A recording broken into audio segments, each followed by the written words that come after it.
마이크는, 마이크를 써서 할까요? 아니, 여기서 하셔도 되고요. 네, 마이크를 써서. 반갑습니다. 고등학생, 대학생, 별 차이 안 나. 거기에는. 반갑습니다. 근데 나중에 저 만든 거 나 좀 주세요. 너무 이쁘게 만들었네. 근데 사람 얼굴은 찍는 데 따라 좀 예뻐 보이기도 하고 미워 보이기도 하고 그런데 예뻐 보이는 것만 골랐네. 그래서 혹시 실물에 실망할까봐. 내가 1시간 하고 질문 좀 받고 1시간 10분 내게 주어진 시간은 다행입니다. 일찍 갈 수 있겠네. 오늘 일찍 가서 자전거를 좀 타야 돼요. 자전거 탄 지 하도 오래돼서. 질문 때문에 일찍 못 가실 것 같습니다. 지금. 아니, 그 다음에 뭐 있잖아. 프로그램이 있겠지. 네? 뭐가 괜찮아? 내가 안 괜찮은데. 난 여기 양평역으로 늘 자주 지나다녀요. 자전거 타고 속초 가거나 또는 강릉까지 걸어가거나 뭐 그런 때. 또 일요일 날 몸이 찌부둥하거나 그럴 땐 집에서 자전거 타고 양평까지 와요. 돌아가기도 해. 돌아가면 하루 종일 걸려요. 오는 데는 그렇게 오래 안 걸리는데. 경치가 너무 기가 막히게 이쁘잖아요. 양수리 해서 쭉 오는 양평까지 오는. 그래서 강릉까지 걸어가기도 하고, 강릉까지 걸어가는데 3박 4일 걸려요. 풀로. 완전히 뭐 하루에 11시간, 12시간 이렇게 걸어서 3박 4일 걸려요. 속초까지 자전거 타고 하면 양평에서 이제 좌회전해서 홍천, 인제, 원통 이렇게 넘어가서 미시령으로 넘어가는 거예요. 네? 미시령으로. 한 번은 폭우가 엄청나게 쏟아지는데 폭우를 뚫고 미시령을 넘어갔죠. 딱 고개를 넘어가니까 비가 안 오더라고. 재밌었어요. 여러분들도 좀 여름방학 되거나 하면 좀 재밌게 보내시기 바랍니다.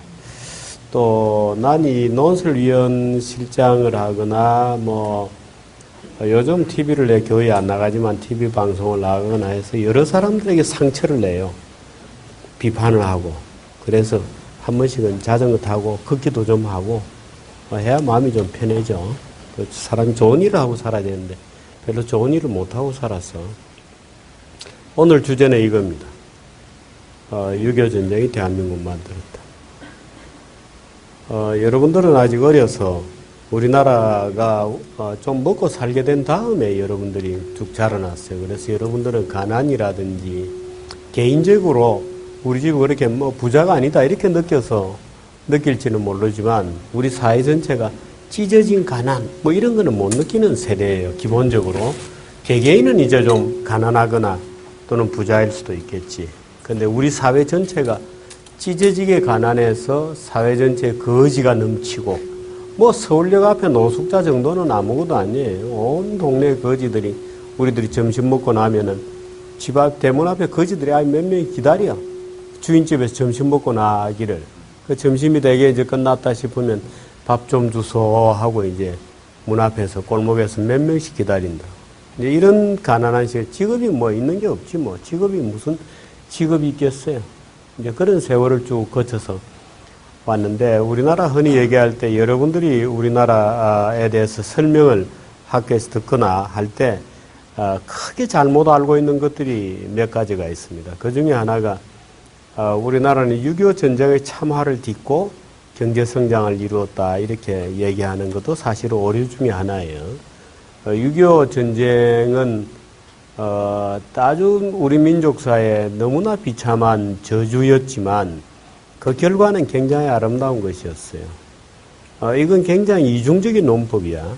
예를 들어서 우리가 역사책에서 흑사병 이렇게 배울 때 유럽 사회는 흑사병 때문에 도시에서는 세 집 건너 한 집이 몰살, 시골에서는 네 집 건너 한 집이 몰살 될 정도로 소위 블랙데스, 흑사병은 너무나 치명적인 질병이었어요. 온 도시에 시체가 발에 걸리고 온 도시에 시체 냄새가 진동을 했거든, 유럽에서.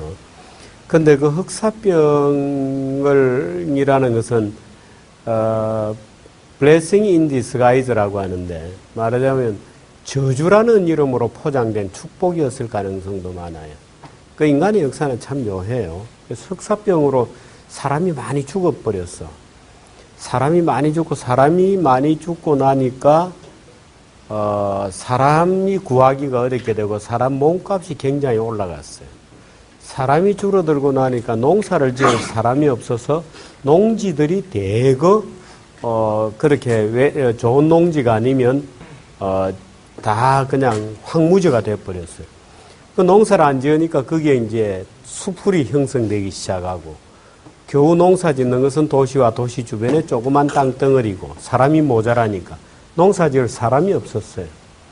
그 농사 지을 사람이 없어서 땅이 놀게 되고 하니까 땅값은 떨어지고 사람이 귀해져서 사람 몸값은 올라가고 그러니까 요즘 말로 하면 부동산 가격은 떨어지고 사람 인건비는 굉장히 올라갔어요.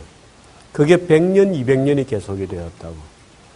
이제 그 결과가 말하자면 유럽의 여러분들이 독일 같은 데 가면 소위 그 검은 숲이라고 얘기하는 여러분들 무슨 반지 제왕 이런 거 보면 큰 누침침한 숲풀들이 나오잖아요. 그 독일에 가면 흑림 이런 것들이 있는데 그것도 옛날엔 다 농사 짓던 땅이야. 그 사람이 다 죽어버려서 농사를 못 짓게 돼서 그 땅이 자연으로 돌아가 버려서 땅값이 빵이 됐어. 그러니까 이런 것은 여러분들이 얼마나 이런 상황을 이해할지 난 참 걱정이 좀 되지만 사람 몸값이 올라가고 땅값이 떨어진 것이 중세라고 하는 농노 제도를 여지없이 붕괴시켜버리고 그 중세에 사로잡혀 있던 땅에 사로잡혀 있던 경제를 전부 말하자면 르네상스 시기로 몰고 가는 인간이 중요하다. 인간의 몸값이 굉장히 중요한 거야. 이렇게 느끼는 그런 시대로 이행하는 축복이 되었어요. 말하자면 가장된 축복이에요. 그 블랙데스라는 것은 흑사병은 인간의 역사에서 엄청난 불행으로 기록되어 있지만 그런 불행이 나중에 그것으로부터 살아남은 자들로 하여금 새로운 세상으로 나아가게 하는 하나의 사회적 여건을 만든 거예요. 내가 오늘 얘기하려고 하는 것은 우리나라 6.25 전쟁은 세계사에서도 유례가 없는 참혹한 전쟁이었지만 그 전쟁을 통해서 말하자면 그 저주받은 땅에서 대한민국이라고 하는 기가 막힌 장미꽃이 피어난 얘기예요. 만일에 6.25 전쟁이 없었더라면 단연코 나는 대한민국은 오늘날이 없었을 것이라고 생각해요. 6.25 전쟁이 무엇을 만들었길래 어떻게 했길래 대한민국이 6.25 전쟁 덕분에 만들어진 것이었나 하는 생각을 우리는 해봐야 되는데 그래서 6.25 전쟁의 폐허를 딛고 잘 살게 되었다는 거. 그래서 그 폐허가 오히려 우리를 잘 살게 했다는 역설이 존재한다는 점 하나. 또 하나는 이건 약간 우스개 얘기인데 우리나라는 땅이 좁다 그래요. 여러분들이 끊임없이 듣는 게 좁은 땅에서 많은 인구가 바글거리고 산다 이렇게 들었었겠지만 사실은 우리나라 땅은 그렇게 여러분들 생각처럼 좁지 않아요. 우리가 지금 쓰고 있는 도시 면적, 농업용지, 상업용지, 도시 면적이라고 해봤자 전국도 10% 정도밖에 안 돼. 농지 빼면은 뭐 그것도 한 4, 5%밖에 안 돼요. 그 전국토는 어디에 있느냐? 산이잖아. 그 산은 뭐 쓸모가 있는 땅인가? 모르지. 그건 우리가 하기 따라 달려 있어요. 산이 어떻게 될 것인지의 운명은 지금 여러분들의 선택에 달려 있어요. 우리는 산은 쓸모없는 것처럼 여기는데 산은 쓸모없는 땅이 아니죠.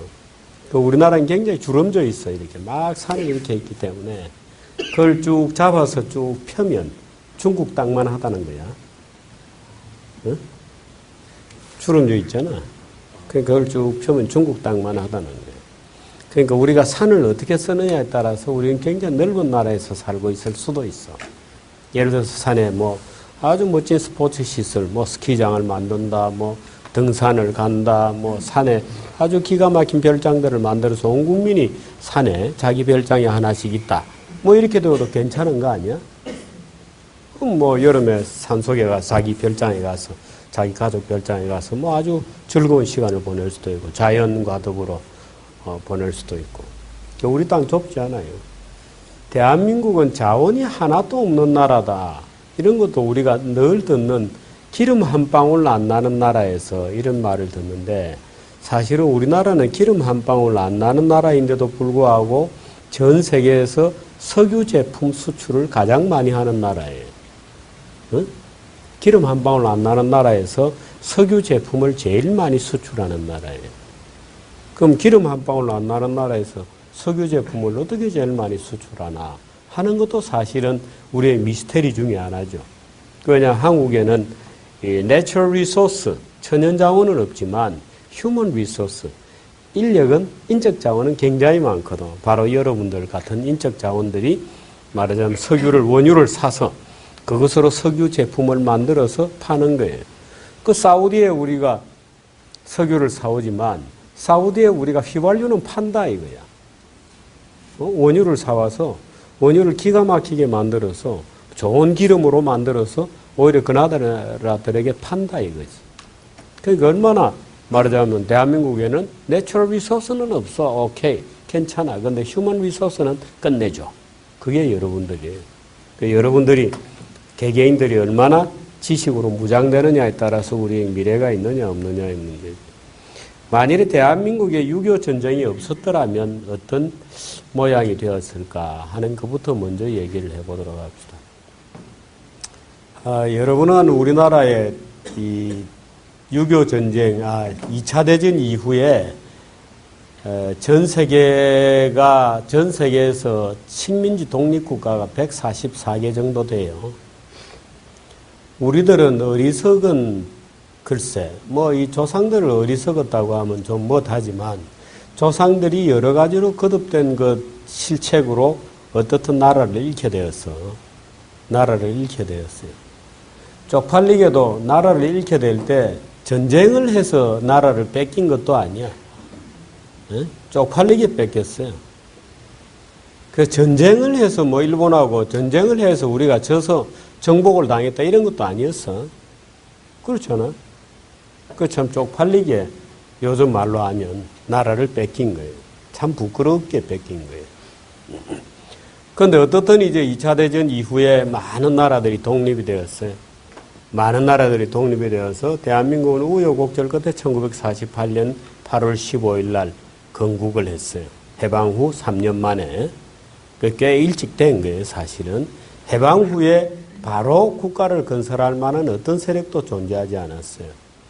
해방 공간에서 그나마 끝까지 친일을 하지 않고 독립투사 또는 독립정신을 온전히 가지고 있었던 정치 지도자들은 몇 명 되지 않았어요. 우리 사회의 지식인들 중에. 겨우 이제 이승만 대통령 정도, 또 김구 선생 정도, 또는 국내에서 유일하게 이제 공산주의 운동을 한 사람이지만 박헌영 정도, 그 정도가 말하자면 친일을 안 한 유일한 사람들이었어요.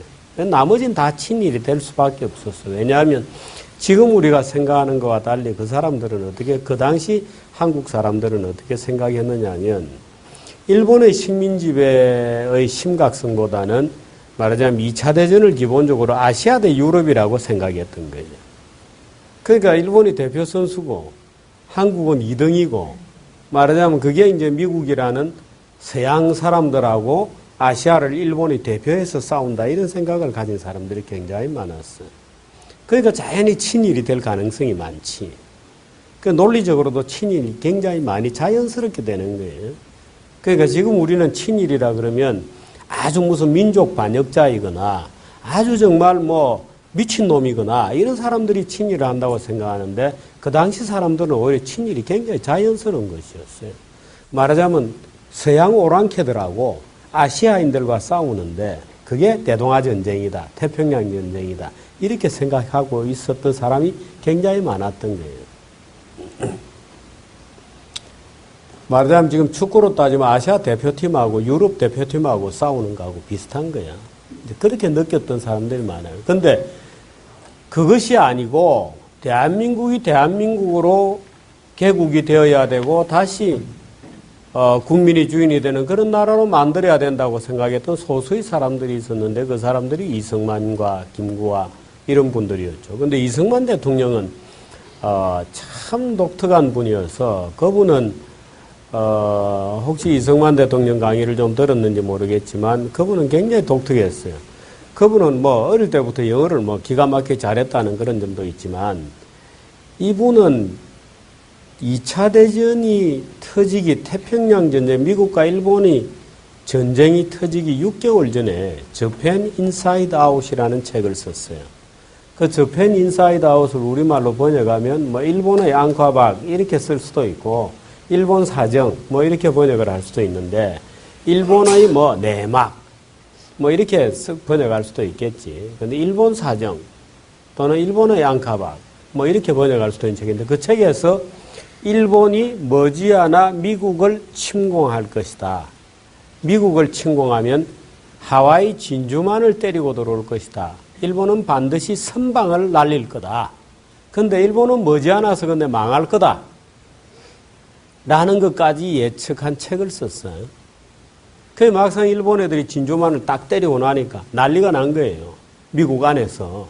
야, 이승만이라고 하는 저 사람이 예측을 했다는데 그 책 한번 보자 하고 미국 안에서 뭐 저펜 인사이드 아웃이라는 이승만 대통령이 미국에 있을 때 썼던 책이 날개도 친 듯이 베스트셀러가 됐어요. 밀리언셀러가 됐어요. 그래서 하도 책이 많이 팔려서 그 인세를 받아서 이승만 대통령이 미국에 집을 샀다고 하는 정도로 책이 많이 팔렸어요. 그러니까 이승만 대통령은 친일을 할래 할 수가 없어. 일본이 망한다는 걸 내일 모레 뻔히 망한다는 걸 알고 있는 분이 친일을 할 이유가 없는 거 아니에요? 이승만 대통령 그래서 친일이 안 된 거예요. 김구 선생이 친일을 안 했던 이유도 아주 재밌는데 어떻든 김구 선생은 상해에 가서 여러분들이 참 아프게 알아야 될 거는 이런 거예요. 우리나라가 3.1 운동 이후에 민족이라는 게 중요하다. 양반과 쌍놈 이런 게 아니고 한국인, 조선인이라고 하는 민족관념이 생긴 게 1919년도에 거의 처음 생긴 거예요. 그전에는 양반과 쌍놈의 대립하고 싸우느라고, 물론 우리 여기 있는 우리 대부분은 좀 쌍놈 출신이야, 사실은. 여러분들은 집에서 아버지, 엄마가 다 우리 집 족보 있는 집안 출신이다, 뭐, 조선시대 때 영의정이 몇 명이었다, 이렇게 얘기하는, 다 그렇게 얘기를 들었겠지만 대부분이 거짓말이에요. 그건 아버지도 잘못 알고 있는 거짓말이야. 우리 대부분은 쌍놈 출신이야. 그 조선은 쌍놈이 무지하게 많았던 나라예요. 웬만하면 다 쌍놈이었어. 그러니까 이 쌍놈들인 조선이 망하는 데 대해서 별로 아쉬울 것도 없었어. 양반의 지배를 받았기 때문에. 양반의 지배가 너무나 가혹했기 때문에 일반 쌍놈들 입장에서는 조선이 망하나 일본이 들어오나 아무 관심이 없는 거야. 그래서 독립운동이 별로 없었던 거예요. 그래서 일본하고 전쟁을 안 하고 나라가 팔려나갔단 말이야. 근데 팔려나가고 나서 일본 애들이 들어와서 보니까 우리하고 일본 애들하고는 말도 다르고 문화도 다르고 풍습도 다른 사람, 다른 민족이라는 걸 깨닫기 시작한 거예요. 그래서 그런 세력, 그렇게 깨닫는 사람들이 쭉 늘어나면서 1919년에 드디어 우리 민족 국가를 가져야 되겠다고 분출한 게 3.1 독립운동이거든. 그 3.1 독립운동이 이제 무자비하게 진압이 되고, 젊은 청년들이 이렇게 해서는 안 되겠다 하고 이제 여러분 같은 젊은 나이의 사람들이 극소수는 뭐 해외 유학을 간 사람도 많고 공부를 하자. 도대체 세상이 어떻게 돌아가는 건지 모르겠다 말이야. 이 좁은 조선에서 세상이 어떻게 돌아가는지 모르겠다. 그래서 일부는 공부하러 가고 일부는 나라를 되찾기 위해서 만주 지역 지방 이런 데 가서 만주, 뭐 중국 전역에 흩어져서 무장 독립 투쟁을 하기 위해서 조직이 돼요. 그 무장 독립 투쟁을 하기 위해서 조직이 된 사람 숫자가 꽤 수천 명에 달했어.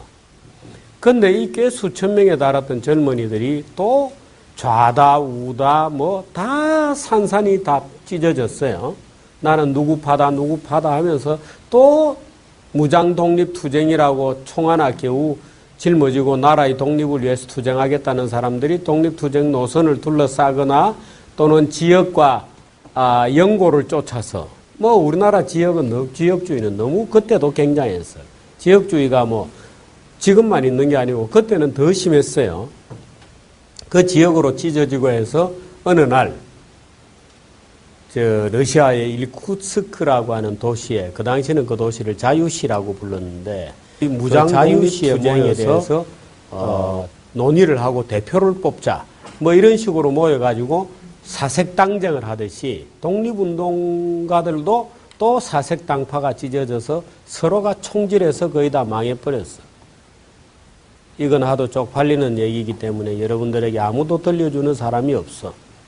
하도 쪽팔리는 얘기여서. 그나마 독립운동가들이 수천 명이 모였는데 서로 간에 1등 하려고, 서로 간에 주도권을 잡으려고, 그래서 서로 간에 총질을 해서 독립운동가들이 자멸을 해버렸어요. 자폭해버리고 다 없어져 버렸어요. 그러니까 김구 같은 어른들은 할 수 있는 게 혼자 사는 것밖에 못해, 이제. 부대가 없으니까. 그러니까 윤봉길 의사 도시락 폭탄 만들어서 던지고 이거밖에 할 게 없는 거야. 그 전쟁을 할 수가 없게 돼버렸어. 그나마 이 독립운동조차도. 그러니까 김구 선생 같은 분들은 소위 의혈단 뭐 이런 거에서 혼자 도시락 폭탄 던지고 자결하고 뭐 이런 것밖에 할 수 없는 정도의 비참한 지경이 된 상태에서 독립이 된 거예요. 그러니까 국가를 만들고 이게 뭐 하루아침에 되지도 않는 거예요. 그래서 3년 정도 준비 기간을 거쳐서 이승만 대통령이 미국에서 급급 귀국을 하고 해가지고 겨우 3년 만에 대한민국이라는 나라를 만든 것이 1948년 8월 15일이다 이게. 그런데 여러분들은 이 독도에 대해서 우리나라 어른들도 비겁해요. 여러분들에게 독도 문제니 뭐 아까 독립운동 이런 것도 그때 어떤 일이 비참한 일이 있었는지에 대해서는 얘기를 아예 안 해. 어른들도 잘 모르기도 하지만 약간 비겁한 거예요. 잘 안 해줘요. 왜 그러면은 그 해방 이후에 그렇게 세상이 어지럽고 복잡하고 이랬는지에 대해서도 얘기를 잘 안 해줘요. 그런데 어떻든 이제 이승만 대통령이 들어와서 국가를 만들고 해서 48년도에 이제 대한민국 정부가 수립이 됐는데 그 당시에 그 2차 대전이 끝나고 일본과 어른들이 여러분들에게 얘기 잘 안 해주는 것 중에 하나가 독도 문제 이런 것도 있어요. 여러분들은 당연히 독도가 한국 땅이라고 생각하지만 일본 애들은 왜 독도를 자기 땅이라고 주장하는지에 대해서 아는 사람 이렇게 물으면 여기서 몇 명이나 있을까? 일본은 독도를 자기 땅이라고 주장하는 근거가 있을 거 아니야. 우리가 예를 들어서 야, 그거는 신라장군 이사부에서부터 이렇게 쭉 나오니까 우리 이제 우리 땅이라고 수십 많은 지도를 말아야 그 다 독도는 울릉도 소속이었다. 그래서 그 우리 땅이 우리 땅에 이렇게 주장을 할 수 있는데 이사부가 정복을 하고 뭐 어쩌고 저쩌고 그 일본 애들은 무슨 근거로 독도는 자기 땅이라고 주장을 하고 있는지에 대해서 여러분들이 들어본 적이 있나? 고지도에서 일본에서 발견되는 고지도 몇 개에서 일본 그 죽도라는 표기로 독도를 표기해놓은 지도들이 몇 가지 발견. 그러니까 우리가 알고 있는 독도가 한국 땅이라는 지도 개수만큼 일본 애들도 그런 지도를 갖고 있을 가능성이 있지. 또 최근에 그 독립할 때 저희 국경선 확실히 안정해서 독도를 빼는 거예요. 누가 안정했죠? 못 정한 거죠. 그 일본에서 할 때 미군이 한반도를 원래 있었던 떼줘라. 근데 이 부분에서 안 된 거예요. 제일 최근에 그러니까 안 된 게 왜 안 됐냐? 일본이 놀랍게도 미국에 패하고 한반도를 한국인들에게 다시 돌려주는 협상, 말해도 그 협상에는 다른 여러 가지도 많이 포함이 돼요. 미국과 일본 사이에 소위 2차 대전, 태평양 전쟁을 매듭짓는 샌프란시스코 협정을 맺을 때에 일본 애들이 놀랍게도 이렇게 제안을 한 거예요. 미국에 대해서. 오케이. 한반도를 한국인들에게 돌려주겠다.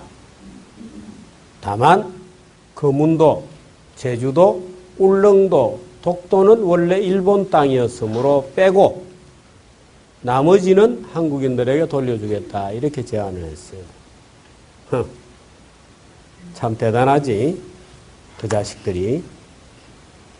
거문도, 제주도, 울릉도, 독도를 빼고 한반도와 그 부속 도서를 돌려주겠다고 미국에 제안을 한 거예요. 그 미국으로서는 한국에 대해서 별로 애정이 없어요. 한국에 대해서 한국이 어디에 붙은 나라야? 이런 식이야. 그러면 한국에 대해서 별로 애정도 없고. 그러니까, 그래, 그러지 이제 이라고 하려는 찰나에 영국, 그 섬 문제는 그래 간단한 게 아니야. 이렇게 끼어들고. 가장 열심히 뛴 거는 이승만 대통령이야. 이승만 대통령이 그 얘기를 듣고 무슨 소리야, 이 쪽발이들이. 이렇게 된 거야.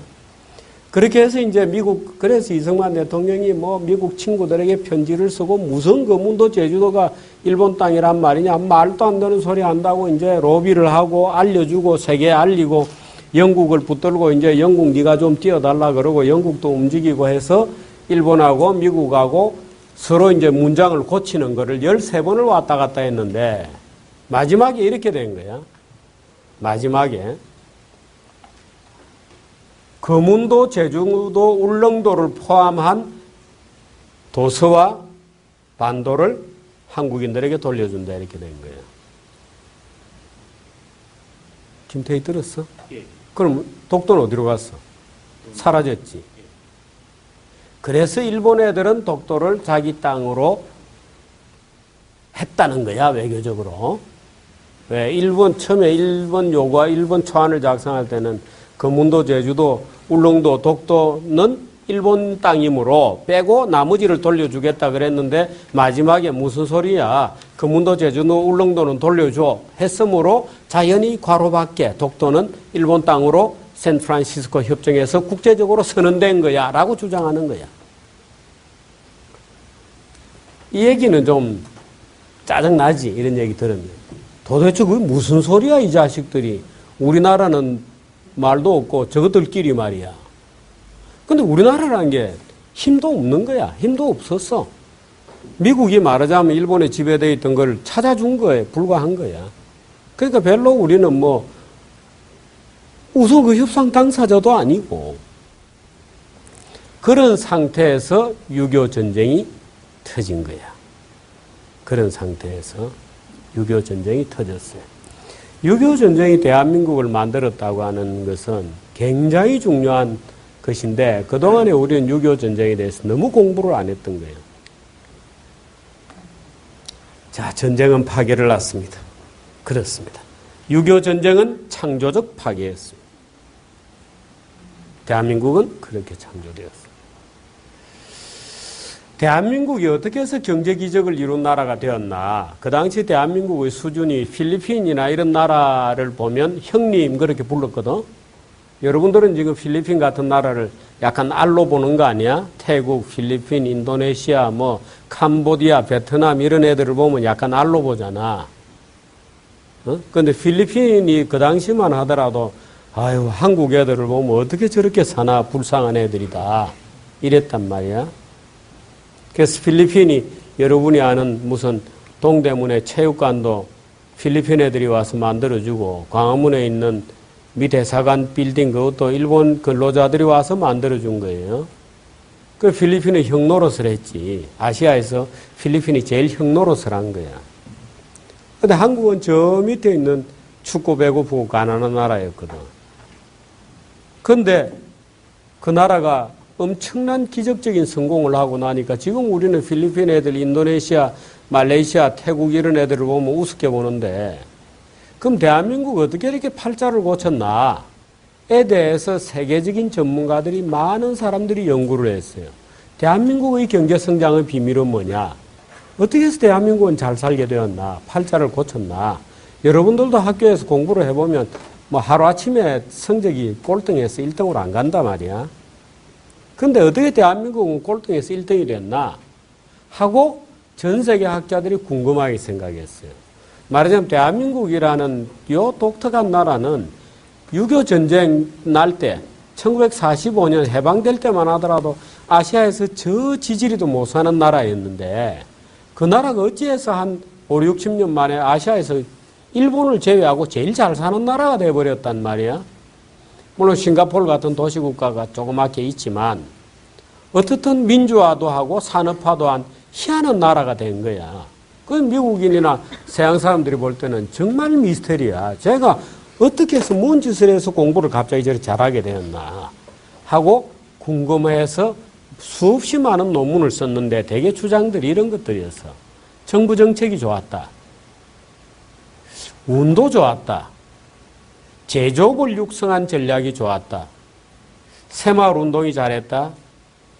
또 여러분들이 조금 어려운 얘기인데 소유권 체제가 제대로 창출이 됐다.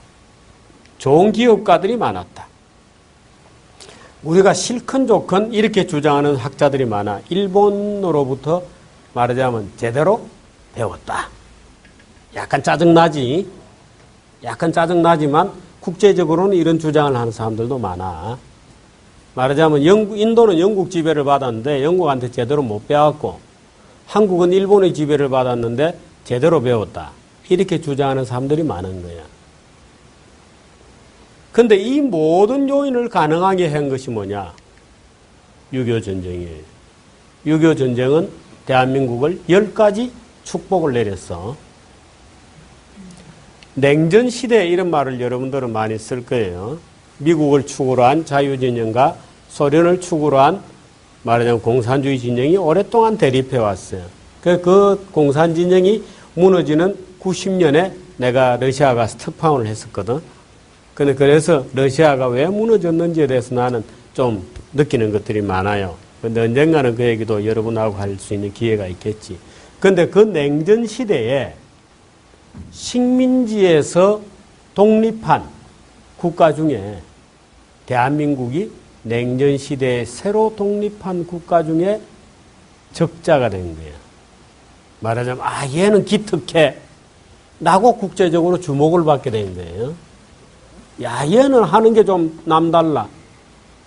집안은 엉망이지만 얘는 학교 와서 열심히 하는 거 보면 뭔가 다른 애야 라고 주목받았던 계기가 된 게 6.25 전쟁 직후부터예요.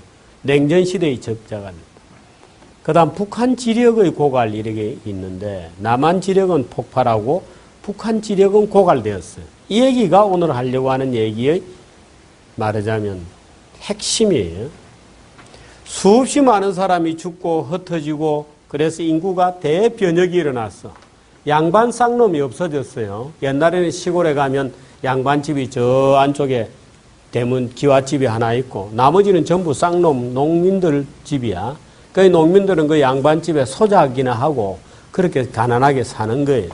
근데 6.25 전쟁 나면서 그게 완전히 다 무너져 버린 거야. 완전히 다 깨어져서 사람은 다 도시로 떠나고 없고 도시에 가서 새로운 삶을 개척하고. 그래서 여러분들은 그런 얘기를 못 들었지만 내가 어릴 때는 우리 부모님들이 늘 우리들에게 얘기하면 이렇게 얘기해요. 어떤 부자에 대해서, 어떤 큰 기업가에 대해서 저 친구 알고 보면 옛날에 누구 집에서 머슴살이 했는데 지금 출세했군. 아주 이런 얘기를 우리는 어릴 때 굉장히 많이 들었어. 그런데 그럴 정도로 사회를 완전히 풍비박산을 만들어버린 게 6.25 전쟁이에요. 말하자면 우리 사회 전체를 리셋한 거야. 요즘 말로 표현하면 리셋한 거예요. 무서운 리셋이지.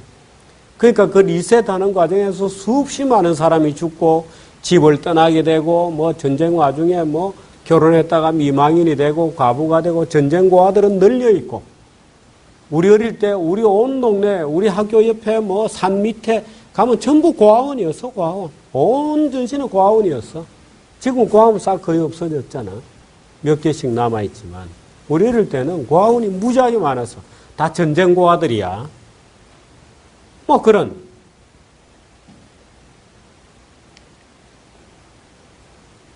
냉전 시대가 6.25 전쟁 때부터 생긴 겁니다. 그전에는 냉전이라고 할 만한 게 없었어요. 여러분들은 이 얘기를 들으면 깜짝 놀랄지 모르는데 대한민국을 남과 북으로 분단시켜 놓았던 것은 사실은 미국이야. 미국인데 미국이 그러면 왜 대한민국을 남과 북으로 분단시켜 놨나? 미 국무부에 엘저 히스라고 하는 소련 간첩이 근무를 했어요. 근데 이 엘즈히스라고 하는 소련 간첩놈이 미국 국무부에 소련 간첩이 웬 말이냐? 그때는 미국 국무부에 소련 간첩이 많았어요. 자생적 간첩들이 많았어. 엘즈히스라는 사람도 간첩이고 미 국무부에서 재정 고문을 하던 해리 디 화이트라고 하는 사람도 간첩이었어. 그런데 해리 디 화이트라는 사람이 이제 2차 대전 이후에 소위 브레튼 우드 체제를 만든 장본인이야. 근데 그것도 간첩이야.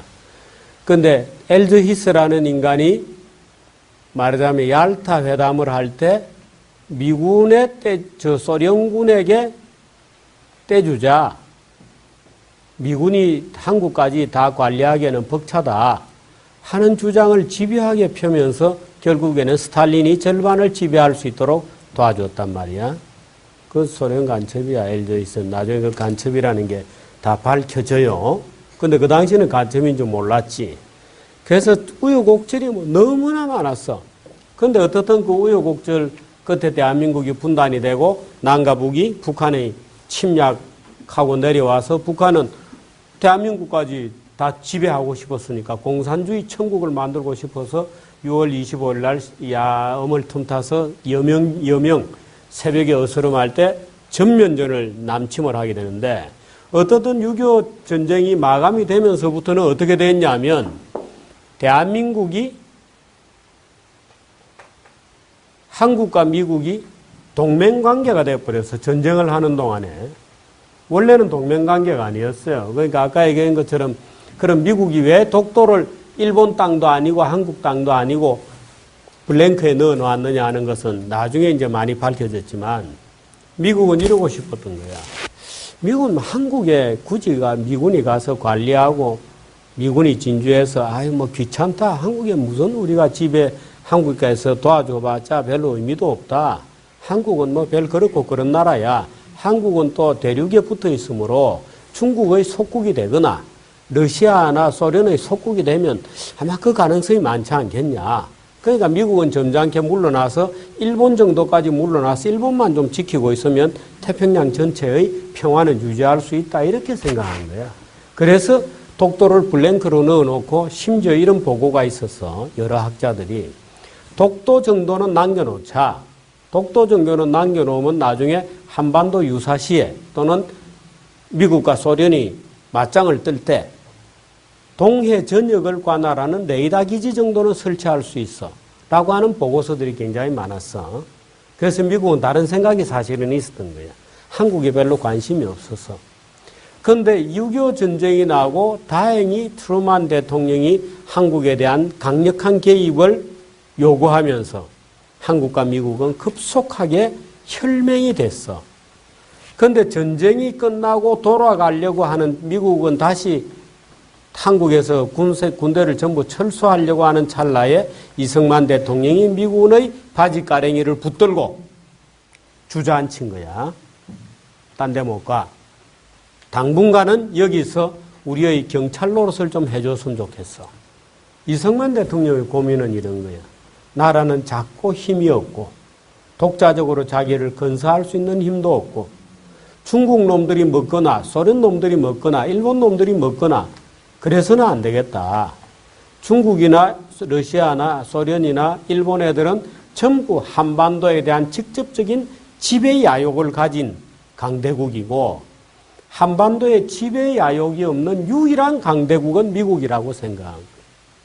한반도에 대한 직접 지배 욕심이 없는 유일한 강대국은 그 당시 국제세계의 최강자였던 미국을 끌어들이는 것이 한국의 평화와 안전을 도모하는 데 결정적으로 중요하다는 생각을 이승만 대통령이 했기 때문에 6.25 전쟁을 끝내고 철수하겠다는 미군의 바지가랭이를 붙들고 여기 주저앉힌 거야. 그게 한미동맹이라는 거야. 그래서 그게 한미동맹이 되어서 이제 갔고. 그러니까 한미동맹이 되니까 외국의 누구도 한국에 투자할 때 미국이 뭐 뒤를 지키고 봐주는 국가니까 편안한 마음으로 투자도 하고 하는 거지. 그 다음 이런 거예요. 2차 대전 이후에 식민지에서 해방된 나라가 140개 국가 정도 되는데 대부분이 공산주의화 됐어. 사회주의로 갔다가 공산주의화 되거나 아니면 옛날에 왕정으로 돌아가거나 그러니까 식민지 해방국들 중에서 근대 민주주의로 국가로 나아갔던 나라는 몇 되지 않아요. 그 중에서 한국이 그나마 민주주의 제대로 간 길을 간 거예요. 그게 이제 이승만이라고 하는 위대한 인물이 있었기 때문인데 오늘 이승만 강의는 아니니까 그 다음에 넘어가고 이런 거 봅시다. 6.25 전쟁 중에 몇 명이나 죽었느냐. 남측에서는 39만 명, 북측에서는 52만 명. 근데 북한의 추정은 좀 달라요. 북한의 추정은 남쪽 인구 손실은 60만 명, 북측 인구 손실은 70만 명 정도라고 자기들이 주장을 해요. 근데 그 다음 게 더 문제야.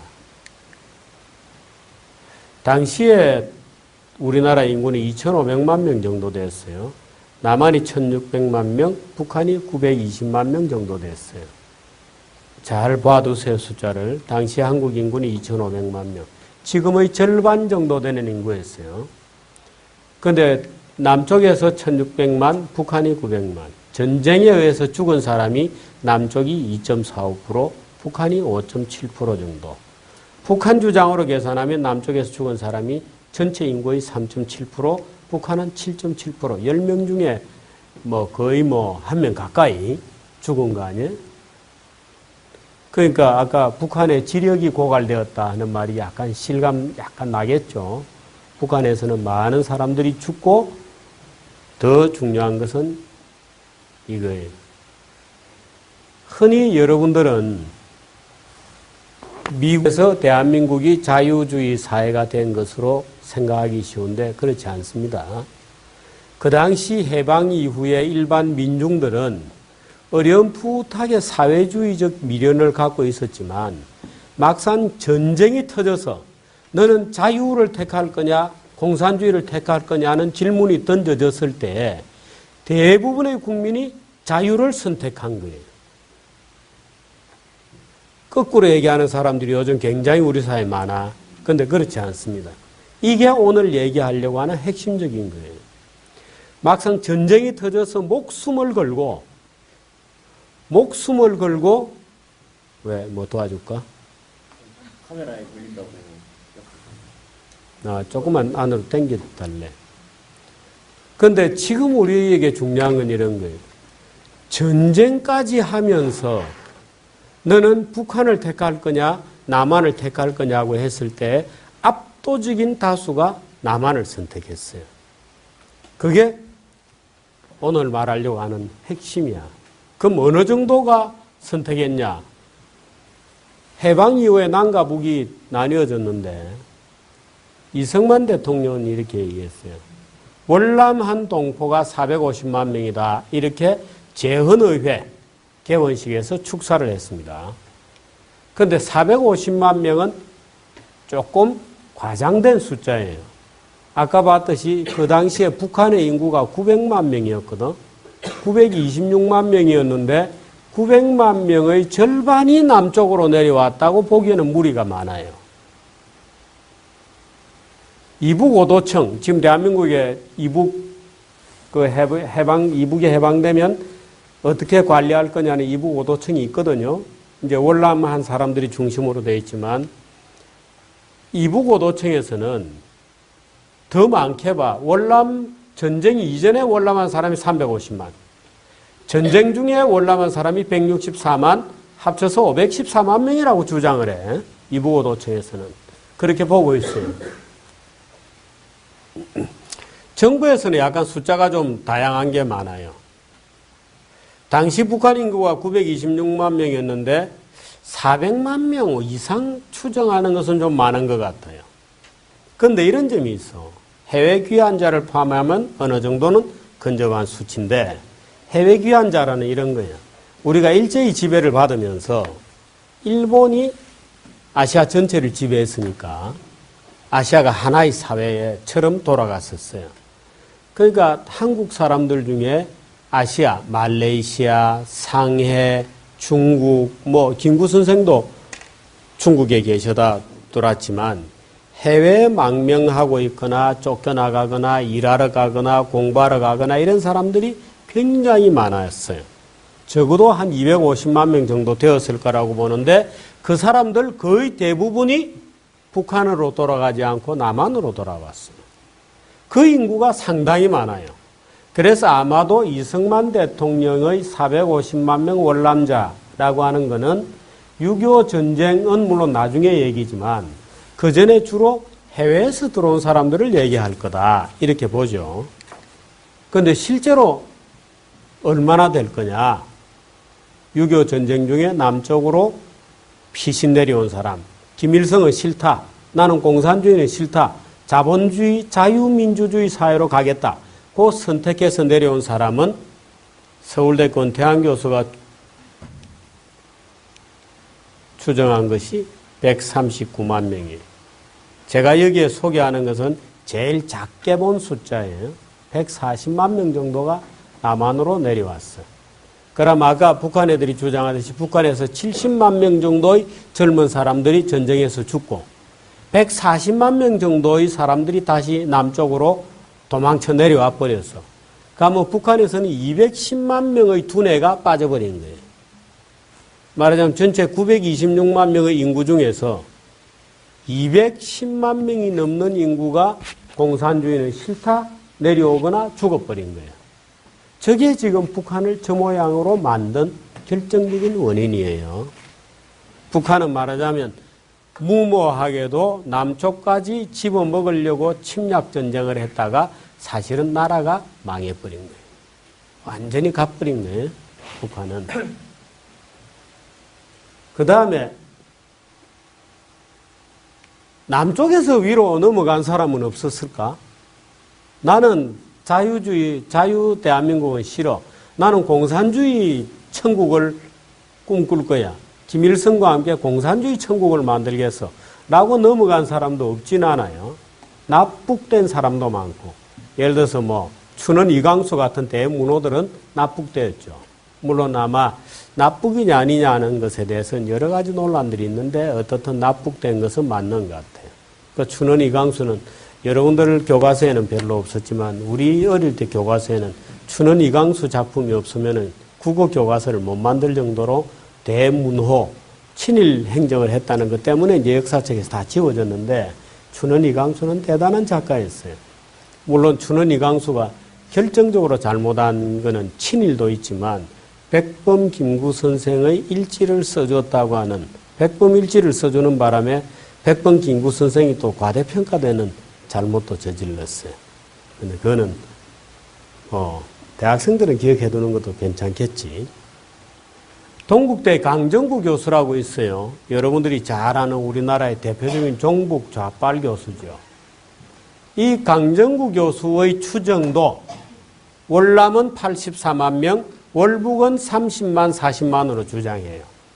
그러니까 강정구 교수가 월북도 많았다. 월남이 별거 아니야. 자유민주주의 선택한 사람 얼마 없었어. 라고 막 숫자를 비틀어서 낸 숫자조차도 압도적인 2대1 내지 2.5대1 정도로 월남한 사람이 많았어요. 이 얘기는 무슨 얘기냐면 그 당시 대한민국 사람들 중에 압도적인 다수가 목숨을 걸고 대한민국을 선택했다는 거예요. 그래서 요즘 여러분들은 근대사 교과서 논쟁 가지고 굉장히 말이 많은 걸 알 텐데 교과서 검증 같은 데서 말하고 있는 것 중에서 엉터리 중에 하나가 이걸 잘못 기록하고 있는 거예요. 마치 그 당시에 사회주의를 원하는 사람들이 많았던 것처럼 쓰고 있는 교과서들은 다 거짓말을 하고 있는 거예요. 그래서 북한에서 남쪽으로 넘어온 140만 명 대 남쪽에서 북한으로 넘어갔다고 생각되는 사람은 10만 명 정도. 그래서 140만 명 대 10만 명의 비율로 14대 1의 비율로 거의 압도적으로 대한민국 사람들은 자유민주주의 체제를 선택한 거예요. 이 점을 절대로 잊지 마시기 바랍니다. 그런데 북한에서 내려온 사람들은 저 140만 명은 그러면 북한의 926만 명의 해방 후에 있었던 사람들 중에 어떤 사람이냐? 140만 명은 어떤 사람이냐? 하면 그 140만 명의 대부분은 지식인이거나 말하자면 지주이거나 재산을 가지고 있거나 말하자면 북한 사회에서 좀 잘 나가던 상층부였던 거예요. 그러니까 김일성이하고 맞을 수가 없는 거예요. 그러니까 북한에서는 그나마 140만 명 정도 되는 미니멈으로 잡아도 그 사회에서 좀 잘 나가는 사람들이 모조리 남쪽으로 다 내려온 거예요. 그 북한 사회는 지력의 부족으로 뻥뻥 나가 떨어진 거예요. 그러니까 김일성 같은 어처구니 없는 정치 체제가 북한에 그대로 독재 정권으로 성립되었던 것은 말하자면 북한에 소위 말해서 지식이 없는 깜깜한 나라가 돼버린 거예요. 무식한 인간들만 남아있는. 저게 북한을 완전히 괴멸시켜버린 거예요. 지금 우리가 북한 사회를 쳐다보면 한심하잖아요. 그 한심한 이유는 뭐냐?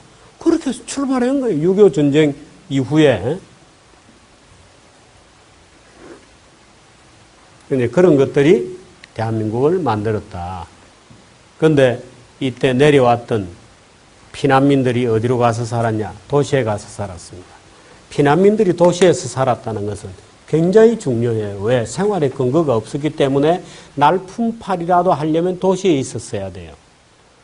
날품팔이라도 하려면 도시에서 있어야 되는데, 그래서 대한민국은 식민지 해방국가 중에서 또는 다른 어떤 근대 국가보다 굉장히 빠른 속도로 도시화가 돼요.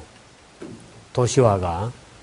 근데 여러분들은 도시에 대해서 늘 교육할 때 도시는 더럽고 인간들이 치이고 너무 경쟁이 치열하고 도시는 딱딱하고 인간미가 없고 뭐 비정하고 쓰레기가 넘치고 환경이 오염되어 있고 이렇게 교육을 받았을지 모르지만 사실 도시야말로 우리를 살찌우고 먹여 살리고 기업이 활동을 하고 경제생활이 돌아가고 문명이 발전하는 원동력이에요.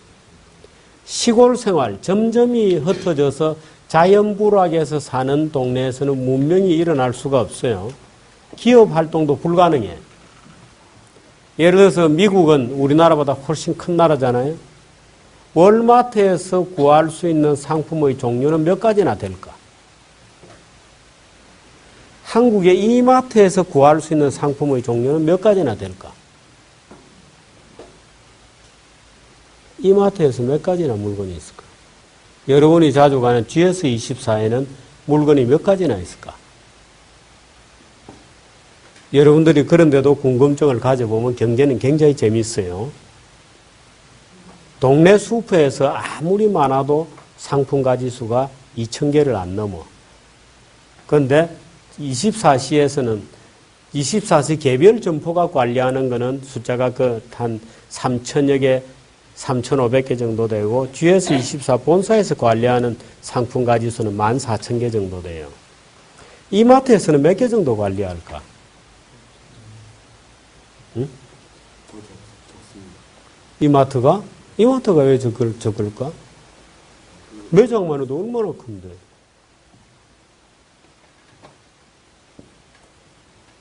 이마트에서 관리하는 품목수가 약 5만 개 정도 돼요. 월마트에서 관리하는 품목수는 몇 개 정도 될까? 응? 10만 개가 넘어요. 미 국내에서 하는 것만. 물론 월마트, 코리아 이런 거까지 다 합치면 훨씬 많아져. 근데 미 국내에서 하는 것만 10만 개가 넘어. 그러면 기본적으로 월마트에서 품목 관리하는 상품 코드가 2배다. 그러면 아마도 월마트가 훨씬 그 안에 분업의 숫자도 많다고 봐야 되겠지. 직원의 숫자도 많다고 봐야 되겠지. 그런 거예요. 그 도시가 전제되지 않으면 경제는 돌아가지 않아요. 그 도시의 직업이 있고 그래서 여러분들도 지금 일종의 지금 여기에 조그만 도시를 구성하고 있는 거예요. 도시가 만들어지지 않으면 지식의 교환과 전달과 융합도 일어나지 않아요. 그래서 여러분들이 예를 들어서 강남 내거리에서 삼성전자 서초동 빌딩을 탁 보면 서초타워를 보면 가슴이 좀 뜨거워지잖아요. 그 뜨거워지는 이유는 뭐냐? 단순히 저게 취직해가지고 월급 많이 받겠다. 이건 아니에요. 왜? 삼성전자 저 빌딩에서는 스마트폰도 만들고 세계에서 최고로 정말 좋은 HD TV도 만들고 심지어 요즘은 공면 TV도 만들고 기가 막힌 반도체가 급격하게 촉진된 것이 대한민국 경제 개발을 만들어 올리는데 굉장히 중요한 기능을 한 겁니다. 그게 이제 이런 거죠. 이제 이런 것들이 말하자면 이건 아마 여러분들에게 조금 어려울 수도 있고요. 넘어갑시다. 북한에서 내려온 사람들 중에는 기독교인들도 꽤 많았어요. 한 10% 정도가 기독교인들이 내려왔는데 그 기독교인들이 오늘날 여러분 중에 혹시 기독교인이 얼마나 될지 모르지만 오늘날 대한민국 기독교를 만든 원인이기도 해요. 어떤 뿌리나 단초이기도 해요. 영락교회라든지 충영교회라든지 이런 게 다 김일성이가 싫어서 대한민국으로 내려왔던 사람들이 만든, 세운 그런 교회들이에요. 그래서 한국 보수 기독교단에도 굉장히 큰 기능들을 많이 하죠. 그런 것들이 나중에 사회동학적인 역할들을 하게 돼요. 그 다음에 하나가 중앙공업이에요. 중앙공업인데 중앙공업은 여러분들도 아마 조금 들어놓는 게 좋겠지. 우리나라가 포항제철을 박정희 대통령이 회사를 만들겠다고 처음에 했을 때 크룹이라고 하는 독일의 유명한 철강 회사의 기술자들을 불러다가 우리나라도 포항종합제철 같은 것을 만들려고 하니 한번 와서 도와주세요 해서 크룹에 있는 기술자들이 도쿄에 와가지고 김포로 들어와서 서울에 와서 하룻밤 자고 너희 나라가 왜 철강회사를 한다는 거냐. 너 나라는 철강회사 전혀 필요가 없고 만들 수도 없고 시장도 없고 만들어봤자 쓸 공장도 없으니 필요 없다 하고 돌아가 버렸어요. 크루프라는 회사가. 그런데 그 당시에 크루프라는 회사는 1900년에 우리나라가 일제 식민지가 되던 그 시절에 이미 종업원 숫자가 5만 명인 회사였어요. 그러니까 우리나라 군대가 몇 명이나 되나. 근데 그때 크룹이라는 회사는 종업원이 5만 명이었어요. 여러분들이 아는 시어즈 로버, 미국의 US 스틸이라는 회사는 1900년에 종업원 숫자가 20만 명이었어. 이제 그런 회사를 깨고 포철이 만들어졌는데 나중에 포철이 만들어지고 한 20년, 25년쯤 됐나? 크룹이라는 회사는 어떻게 됐을까? 망했어요. 크룹이라는 회사는 시장에서 너무 잘 나가는 경쟁자가 나오는 바람에 크룹이라고 하는 독일의 그 유서 깊은 롬멜 대전차군단의 그 탱크를 만들던 크룹이라는 회사는 국제시장에서 가장 강력한 적이 나타나는 바람에 치열하게 싸우다가 망해버렸어. 그 새로 나타난 강자가 누구냐? 그게 포항제철이에요. 그러니까 포스코는 크룹이라는 회사는 자기가 야 이건 되지도 않는다. 무슨 너희들이 장난치냐. 회사가 그렇게 마음대로 되냐라고 했던 바로 그 회사한테 망한 거야.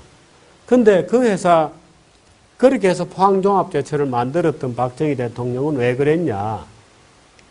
전쟁이 북한과의 끊임없는 군사적 경쟁. 북한이 또 쳐들어올 줄 모른다.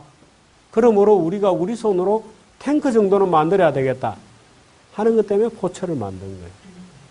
그런데 그런 것들이 우리나라가 중화공업에서 이길 수 있었던 여러 가지 스피릿이다 하는 그런 것들이에요. 그 다음에 글쎄 이거는 뭐 여러분에게는 약간 정치적일 수 있고 그렇습니다. 오늘 이 얘기는 대강 여기까지 하고 혹시 질문이 있으면 질문을 받도록 할게요. 그런데 6.25 전쟁이 대한민국을 만들었다는 그 결정적인 요인 중에 이제 대표적인 것이 북한에서 두뇌들이 많이 내려오고 북한에서는 두뇌가 빠지고 그 두뇌들이 대한민국에 가세함으로써 대한민국이 폭발하게 되었다 하는 논리는 여러분들이 미국에 대해서도 똑같은 겁니다. 미국이 저렇게 폭발하게 된 것은 1차 세계대전, 2차 세계대전을 통해서 유럽의 두뇌들이 대거 미국으로 유입된 것이 미국의 저런 슈퍼파워를 만들어냈다는 이론은 굉장히 많아요. 그런데 그때 대한민국에서 그 비슷한 현상이 일어났다는 거예요. 그러니까 북한 지역의 지식인들, 기독교 신자 또는 자기 재산을 가져봤던 사람, 지주 이런 사람들이 140만 명 적어도 대거 내려오고 북한에 70만 명 정도는 죽어버리고 그럼으로써 북한은 망해버리고 그런 인재들이 대거 남한에 수혈이 되어 있기 때문에 남한이 잘 살게 된 거다 하는 것은 여러분들이 기억을 해 두시기 바랍니다. 자, 내 강의는 여기까지 하겠습니다. 혹시